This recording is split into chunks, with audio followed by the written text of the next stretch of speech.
Hello மக்களே! சிவா அயலி செம இன்ட்ரெஸ்டிங்கா போயிட்டுருக்கு. நம்ம அயலியும் வர்மாவ போட்டு தள்ளிட்டோம் அப்படிங்கிற மாரி யோசனையில இருந்தா, ஒரு கட்டத்தில வர்மா உயிரோட இருக்கக்கூடிய விஷயத்த தெரிஞ்சுக்கிட்ட நம்ம அயலியும், இதாண்டா சரியான சான்ஸு எப்படியாவது அவன உயிரோட கண்டுபிடிச்சு, அம்மாக்கு மேல எந்த தப்பும் இல்லைன்னு சொல்லிட்டு நிரூபிக்கணும்னு நம்ம அயலி செம மாசா அடுத்த திட்டத்த போடுறாங்கன்னே சொல்லலாம்.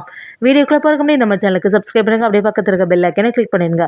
அப்பதான் நான் போடுற வீடியோலாம் உங்களுக்கு நோட்டிஃபிகேஷனா வரும். வர்மாவும் அயலிய பார்த்த உடனே தடுத்து நிறுத்துற மாதிரி இல்ல. அப்படியே அயலிக்கும் வர்மாவுக்கும் பயங்கர சண்டை வந்துட்டு இருக்கு. நம்ம அயலியும் வர்மாவை இந்த இடத்துல இருந்து எஸ்கேப் ஆக விடக்கூடாது அப்படிங்கிறதுல ரொம்பவே உறுதியா இருக்காங்க. ஆனா போட்ல இருக்கவங்களும் எப்படியாவது வர்மா இந்த இடத்துல வந்துட்டானா நம்ம இங்க இருந்து எஸ்கேப் ஆயிடலாம், வர்மா வா அப்படின்னு சொல்லிட்டு சத்தம் போடும்போது அயலி வர்மாக்கு இடையில பயங்கர சண்டை நடந்துட்டு இருக்கு. அந்த சமயத்துல கரெக்டா நம்ம சிவாவும் ரேஷ்மாவும் அந்த இடத்துல வந்துடுறாங்க. அங்க பார்த்தீங்கன்னா, அயலிக்கு உயிருக்கு ஆபத்து வர மாரி ஒரு செயல் நடக்கும்போது, இதெல்லாம் கவனிச்சுட்டு இருந்த ரேஷ்மா அப்படியே வர்மாவ சுட்டு தள்ளிடுறாங்க. இத பார்த்த அயலி அப்படியே அதிர்ச்சியாயி நிக்கிறாங்க. "என்ன ரேஷ்மா, சரி நீ அவன சுட்டு தள்ளின அதெல்லாம் ஓகே தான். ஆனா அவன் உயிரோட இருந்தா தான் பல ரகசியங்கள என்னால நிரூபிக்க முடியும். இப்படிவே பண்ணிட்டியே" அப்படி சொல்லும்போது ரேஷ்மாவும், "வேற என்ன செய்றது? உனக்கு உயிருக்கு ஆபத்து வர மாரி ஒரு செயல் நடந்துட்டு இருந்ததுன்னா, அத என்னால பார்த்துட்டு இருக்க முடியுமா?" அப்படி சொல்லும்போது நம்ம அயலியும், "சரி நடந்தது நடந்து போச்சு. இனிமே அடுத்த ஃபார்மாலிட்டீஸ பார்க்க வேண்டியது தான்" அப்படி சொல்லும்போது, அந்த கடல்ல நின்ன அவங்களும் அந்த வர்மாவ பார்த்தோன்னே, "என்னாச்சு? வர்மாவுக்கு இப்படி ஒரு ஆபத்து வந்துட்டே! இந்த இடத்துலேருந்து நம்ம எஸ்கேப் ஆயிட வேண்டியது தான். நம்மள இங்க இருந்துட்டு இருந்தா அதிகாரிகள் நம்மள பிடிச்சுருவாங்க." அப்படிங்கிற மாரி ஒரு எண்ணத்துல அந்த ஆளும் இருக்காங்க. இன்னொரு சைடு பார்த்தீங்கன்னா, இந்த விஷயத்த தெரிஞ்சுக்கிட்ட நம்ம விஜயகுமார் சாரும், "என்ன அயலி, வர்மாவ எப்படியாவது உயிரோட பிடிக்கணும் அப்படிங்கிறது தானே நம்ம யோசிச்சுட்டு இருந்தோம். இப்ப எப்படி இப்படி ஆயிட்டு?" அப்படி சொல்லும்போது நம்ம ரேஷ்மாவும் அவங்க அப்பா கிட்ட எல்லா விஷயத்தையும் சொல்ல ஆரம்பிக்கிறாங்க. "சரி, இத்தன நாளாட்டு நம்ம தேடிட்டு இருந்த இந்த பெரிய கிரிமினல் இப்படி ஒரே நாள்ல போயிட்டான். இவன் மட்டும் உயிரோட இருந்தான்னா, இவன வச்சு பல ரகசியங்கள் நமக்கு தெரிஞ்சிருக்குமே." அப்படிங்கிற மாரி நம்ம அயலி கிட்ட விஜயகுமார் சாரும் சொல்ல ஆரம்பிக்கிறாங்க. அதே சமயத்துல நம்ம அயலியும் சரின்னு சொல்லிட்டு அதை எப்படியாவது போஸ்ட்மார்ட்டம்க்கு அனுப்பணும்னு சொல்லி அந்த வேலைகள பார்க்க ஆரம்பிக்கிறாங்க. வீட்டுக்கு வந்த பிறகு அயலிக்கு தாங்கவே முடியல. அப்படி நம்ம சிவா கிட்ட அந்த வர்மாவ உயிரோட பிடிச்சு நமக்கு மேல எந்த தப்புமே இல்லைன்னு சொல்லிட்டு மீடியாவுக்கு முன்னாடி நிக்க வைக்கணும் அப்படின்னு நினைச்சேன். இப்ப எல்லாமே சொதப்பிட்டு அப்படி சொல்லிட்டு நம்ம அயலி சிவா கிட்ட சொல்லும்போது, சிவாவும், "சரி அயலி, அதெல்லாம் நினைச்சு நீ வருத்தப்பட்டுட்டு இருக்காத. அடுத்த காரியத்த பார்க்கலாம்" அப்படின்னு சொல்லும்போது, இந்த விஷயத்த நியூஸ்ல பார்த்த நம்ம கபிலன் அப்படியே அதிர்ச்சியா நிக்கிறாங்க. என்ன நடந்தது? எப்படி வர்மாவுக்கு ஆபத்து வர்றதுக்கு வாய்ப்பே இல்லையே, இது எப்படி நடந்திருக்கும் அப்படின்னு சொல்லிட்டு கபிலன் பயங்கரமா குழப்பத்தோட இருக்கும்போது, வீட்ல உள்ள இந்திராணியும், "சரி, வர்மாவோட கதை முடிஞ்சிட்டு அவ்வளோதான்.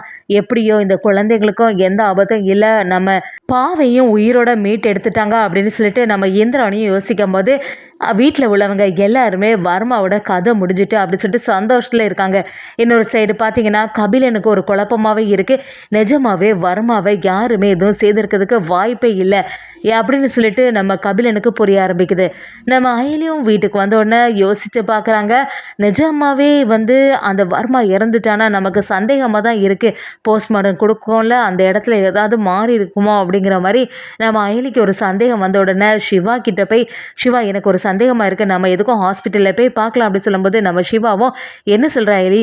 எதுக்காக திடீர்னு இப்படி ஒரு சந்தேகம்?" அப்படி கேட்கும்போது அயலியும், "எனக்கு ஏதோ வர்மாவ நான் போட்டு தள்ளனா அப்படிங்கிற ஒரு ஐடியாவே இல்ல. என்ன ஆச்சுன்னு சொல்லிட்டு நம்ம விசாரணை பண்ணி பார்க்கணும்" அப்படி சொல்லும்போது, அத கேட்ட சிவாவும், "சரி அயலி, நம்ம எதுக்கும் ஹாஸ்பிட்டல்ல போய் பார்க்கலாம்" அப்படி சொல்லும்போது நம்ம அயலியும் அங்க போய் பார்க்குறது மட்டும் இல்லாம, அந்த வர்மாவுக்கு அந்த காயம் எல்லாம் இருக்குதா அப்படிங்கிறத கவனிக்கணும். அதோட இல்லாம நம்மகிட்ட இருக்கக்கூடிய அந்த சாம்பிளையும், அந்த டிஎன்ஏ சாம்பிளையும் செக் பண்ணி பார்க்கணும். மேட்ச் ஆகுதா அப்படின்னு சொல்லிட்டு நம்ம அயலியும் சொல்லும்போது, சிவாவும் சரின்னு சொல்லிட்டு 3 பேருமா சேர்ந்து கிளம்புறாங்க. அங்க போய் பார்த்தீங்கன்னா, வர்மாவோட பாடி இருக்க மாட்டேங்குது. அங்க எதுவுமே இல்ல. அத பார்த்த உடனே அயலி அப்படியே அதிர்ச்சியாயி நிக்கிறாங்க. "என்னது இது? நம்ம காலையில தானே உங்களுக்கு ரிப்போர்ட் எல்லாம் குடுத்து இங்க அனுப்பிச்சு வச்சோம். அதுக்கப்புறமா இங்க இல்லையே, எங்க போயிருக்கோம்?" அப்படின்னு சொல்லிட்டு சந்தேகம் ஆன உடனே நம்ம அயலி அப்படியே ஷாக் ஆகி, "என்னவா இருக்கும்?" அப்படின்னு சொல்லிட்டு குழப்பத்தோட இருக்கும்போது சிவாவோ, "ஆமா அயலி, அத தான் நான் யோசிக்கிறேன். எப்படியுமே எதுவுமே மாறுறதுக்கு வாய்ப்பே இல்ல. எப்படி இது நடந்திருக்கும்?" அப்படின்னு யோசிக்கும்போது நம்ம அயலி அப்படியே குழம்பி போய் நிக்கிறாங்க. அந்த சமயத்துல அவங்க அம்மா சொன்னது எல்லாமே நம்ம அயலிக்கு ஞாபகத்துக்கு வருது. ஒரு கிரிமினல் பல வேலைகள்ல, பல கோணத்துல யோசிப்பான். அதே சமயத்துல புத்திசாலி கிரிமினல் என்ன செய்வான்னா, ஏதாவது ஒரு இடத்துல கோட்டைய விட்டுருவான். ஏதாவது ஒரு தடைய நமக்கு கண்டிப்பா குடுத்துட்டு தான் போயிருப்பான். அப்படி சொல்லும்போது நம்ம அயலியும் யோசிக்கிறாங்க. நிஜமாவே நம்ம வர்மாவ தான் சுட்டு கொன்னோமா? அப்போ நம்ம சுட்டு கொன்னது வர்மாவா இருக்கிறதுக்கு வாய்ப்பே இல்லை.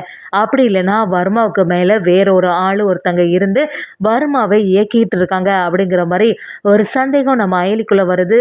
அவங்கள மட்டும் கண்டுபிடிச்சோன்னா எப்படியாவது அம்மாக்கு மேலே எந்த தப்புமே இல்லைன்னு சொல்லிட்டு நிரூபிச்சிடலான்னு நம்ம அயலியும் ஒரு குறிக்கோளோட இருக்காங்க. இன்னொரு சைடு பார்த்தீங்கன்னா, இத பார்த்த அந்த விஜயகுமார் சாரும், "சரி எலி இப்ப என்ன செய்றது? அப்ப வந்து இங்க ஒரு ஆளுமே இல்ல. அப்ப எப்படிதான் அந்த வர்மாவ கண்டுபிடிக்கிறது?" அப்படி சொல்லும்போது, நம்ம அயலியும், "கண்டிப்பா ஏதாவது ஒரு தடயம் நமக்கு கிடைச்சாகும் சார். அந்த குழந்தைங்க இருந்த இடம், அதே சமயத்துல அந்த வர்மா எஸ்கேப் ஆகலாம்." அப்படின்னு சொல்லிட்டு இருந்தான்ல, அந்த இடத்துல எல்லாம் போய் பார்த்தா நமக்கு ஒரு ஐடியா கிடைக்கும் அப்படி சொல்லிட்டு, நம்ம சிவாவும் அயலியும் அதுக்கான வேலைகள்ல ஈடுபடுறாங்கன்னே சொல்லலாம். இன்னொரு சைடு பார்த்தீங்கன்னா, ரித்திகாவுக்கு ஒரே சந்தேகம் தாங்க முடியல. எப்படி பாவைய யார் காப்பாத்தியிருப்பாங்க? அந்த சிவா அயலியோட தான் பாவை வந்த மாரி இருந்துச்சு. பாவைய காணல அப்படின்னு சொல்லிட்டு தெரிஞ்ச உடனே சிவாவும் அயலியும் வீட்லயே இல்ல. அப்ப நிஜமாவே இந்த அயலியும் சிவாவும் ஏதோ ஒரு ரகசியத்த நம்மகிட்டேருந்து மறைக்கிறாங்க. இவங்க 2 பேரும் தான் அதிகாரிகளா இருக்குமா? அப்படிங்கிற ஒரு சந்தேகம் இப்ப ரித்திகா கிட்ட வந்துச்சுன்னே சொல்லலாம். அதே சமயத்துல செல்வனாகி நம்ம ரித்திகா கிட்ட, "பாத்தியா ரித்திகா, இதுவரைக்கும் இந்த சிவாவும் அயலியோட ஆட்டம் வந்து தாங்கவே முடியல. இனி சொல்லவே வேண்டாம். அந்த இந்திராணியோட குழந்தை பாவைய வேற இவங்க காப்பாத்தி கூட்டிட்டு வந்துட்டுருக்காங்க. அதனால எப்படியுமே இந்த இந்திராணி இனி ஃபுல்லாவே இந்த சிவாவுக்கும் அயலிக்கும் தான் ஆதரவா இருக்க போறாங்க." அப்படி சொல்லும்போது நம்ம ரித்திகாவும், "இதுக்கு முன்னாடி இதே தானே நடந்துட்டு இருந்து. இப்ப என்ன இது புதுசாவா நடக்க போகுது?" அப்படின்னு சொல்லிட்டு நம்ம செல்வனாயிட்ட ரித்திகாவும் கோவப்பட ஆரம்பிக்கிறாங்க. அதே சமயத்துல கபிலனுக்கு இப்போ வந்து பயங்கர டார்ச்சர் ஆரம்பிச்சுட்டு, என்ன வர்மா கண்டிப்பா உயிரோட தான் இருப்பான். அவன் எல்லாம் போறதுக்கு வாய்ப்பே இல்ல. நிஜமாவே வந்து ஏதோ ஒரு சூழ்ச்சி வேலை நடந்திருக்கு அப்படிங்கிற மாரி கபிலனுக்கு புரிய ஆரம்பிக்குது. நம்ம அயலி சந்தேகப்பட்ட மாதிரி வர்மாவை இயக்கக்கூடிய இன்னொரு ஆளும் பெரிய ஆள் இருக்காங்க. அதே சமயத்துல அவங்க கீழ தான் எல்லாரும் வேலை பார்க்குறாங்க. நம்ம கபிலனும் சரியான ஆளா தான் இருக்காங்க. அந்த கூட்டத்துல ஒரு தலைவனாட்டே கபிலன் மாறுறாங்கன்னே சொல்லலாம். இன்னொரு சைடு பார்த்தீங்கன்னா, நம்ம அயலியும் எப்படியாவது இது எல்லாத்தையுமே கண்டுபிடிக்கணும்னு சொல்லிட்டு அவங்க டீமா அமைச்சு நம்ம சிவா அயலி சேர்ந்த மாதிரி அதை கூடிய சீக்கிரமா கண்டுபிடிக்க போறாங்கன்னே சொல்லலாம். அதே சமயத்துல நம்ம அயலியும் அவங்க அம்மாவை பார்த்து, "அம்மா, இது வரைக்கும் வந்து எப்படியாவது உண்மைகள் எல்லாத்தையுமே கண்டுபிடிக்கணும்னு சொல்லிட்டு நான் போராடிட்டு தான் இருக்கேன். நீ கூட இப்ப வந்து உயிருக்கு ஆபத்தான ஒரு நிலைமையில இருந்து திரும்பி வந்திருக்க. அதுக்கு என்ன காரணம்னா, நீ உயிரோட இருக்கும்போதே நான் வந்து நீ டபுள் ஏஜென்ட் இல்ல. உனக்கும் அந்த வர்மாவோட இடத்துக்கும் சம்மந்தமே கிடையாது அப்படிங்கிறத நான் நிரூபிப்பேன். இன்னைக்கு வேணும்னா எனக்கு வந்து புரியாத புதிரா இருக்கலாம். ஆனா அந்த வர்மா பத்தின விஷயங்களும், வர்மாவுக்கு மேல ஏதாவது ஒரு தலைவன் இருக்கானா அப்படிங்கிற ஒரு விஷயத்த நான் கண்டுபிடிச்சே தீருவேன்னு சொல்லிட்டு நம்ம அயலியும் அவங்க அம்மா கிட்ட சொல்ல ஆரம்பிக்கிறாங்க. ஒரு கட்டத்துல நம்ம சிவாவும் அயலியும் சேர்ந்து கூடிய சீக்கிரமா அந்த தலைவனை கண்டுபிடிச்சது மட்டும் இல்லாம, அவனை பத்தின எல்லா விஷயங்களும் நம்ம இந்திராணிக்கு தெரிய வரப்போகுதுன்னே சொல்லலாம்.